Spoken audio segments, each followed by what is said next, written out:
We all know Porsche has a rich racing history, with accolades and famous race cars spanning decades of motorsport. But there's one monster that defined an era. Nice.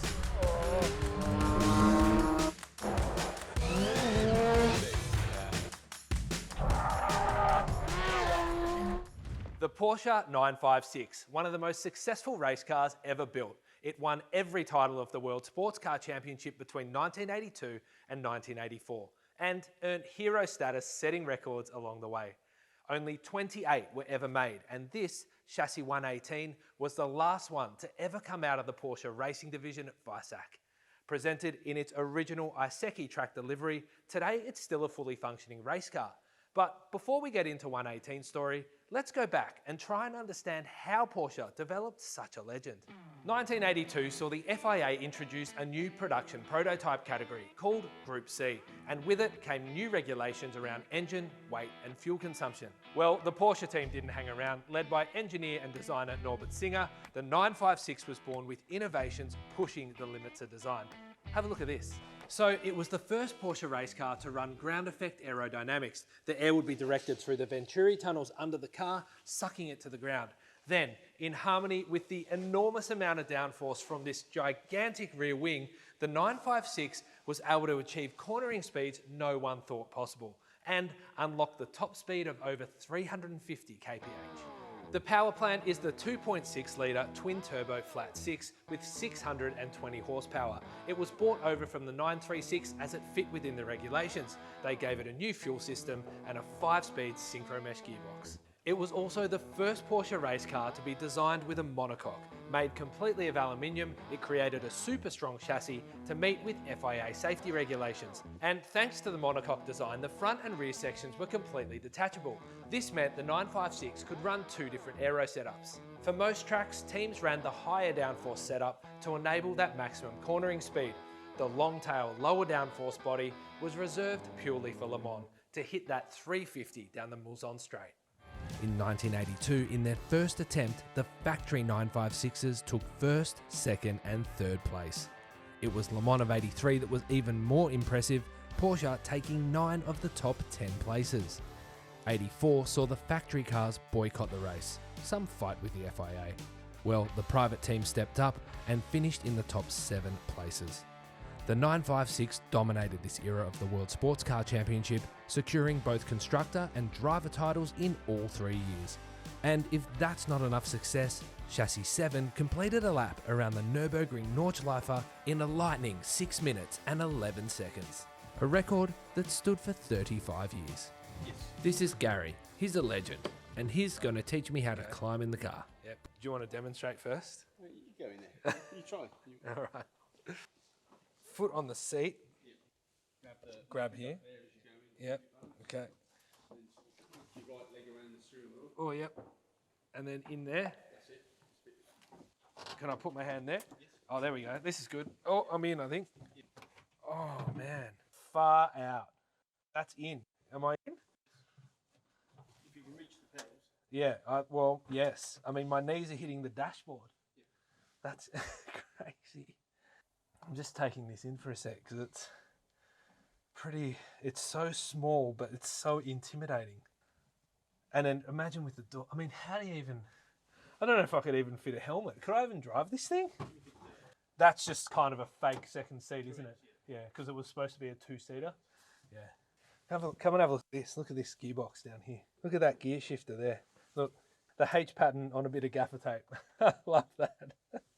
So I've managed to squeeze into the cabin, and to say it's tight is an understatement. My legs are wedged under the dash and my heels are actually sitting at the same level as my hips. So I'm basically lying down, and I can't get over how every ounce of space is accounted for in here. The pedals feel like they're less than an inch apart, and the gear lever is so close to the steering wheel. And looking out over the front, if I do this, the wheels are literally where my fingers are. Steering this thing would be so precise. I mean, imagine sitting here cocooned in this seat, wrapped by this dash. You've got lights and gauges throwing information at you, 620 horsepower under your right foot, engine screaming in the back, and you've got this letterbox view over these front arches. Then imagine you're doing 350 k's down the Mulsanne Straight of Le Mans.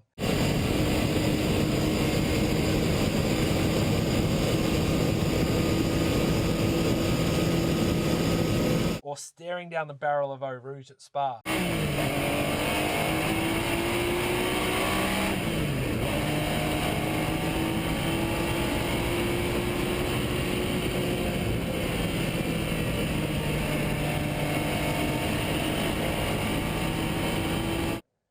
Can I just stay in here? I literally can't get out.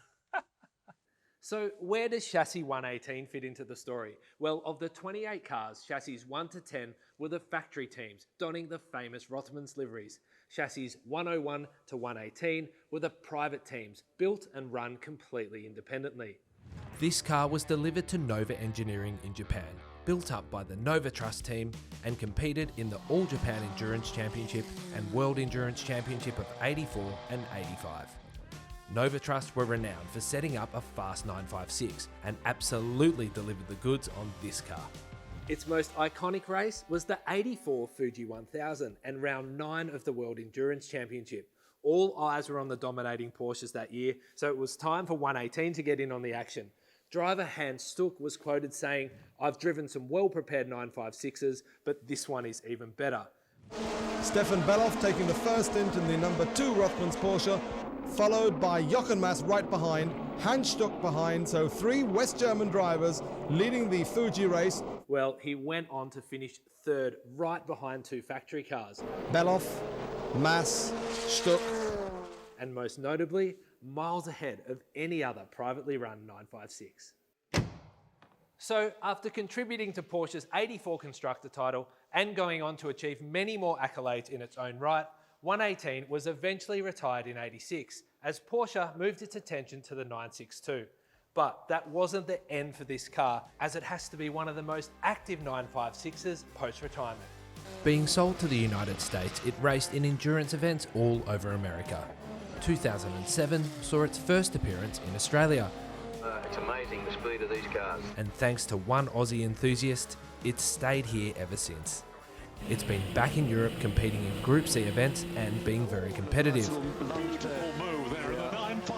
It's also been back in the US tackling the Daytona 24-hour and Laguna Seca.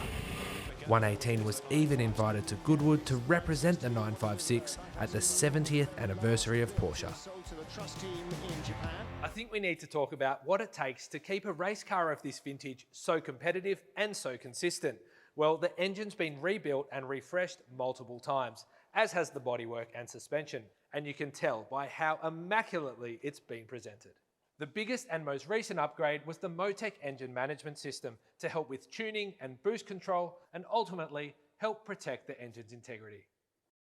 Being in its presence, you can tell it's something very special, as all the work has only been done using genuine parts matching FIA and Group C historic regulations, and it's only been cared for by Group C specialists. So there's the story of the 956 and chassis 118. And something tells me it was always destined for something special. It's brought joy and excitement to motorsport communities and enthusiasts over 4 continents, and a huge amount of time and passion has been invested into keeping this car racing. So, no matter what the future holds for the Iseki 956, I think we can all have comfort knowing it's living its best life.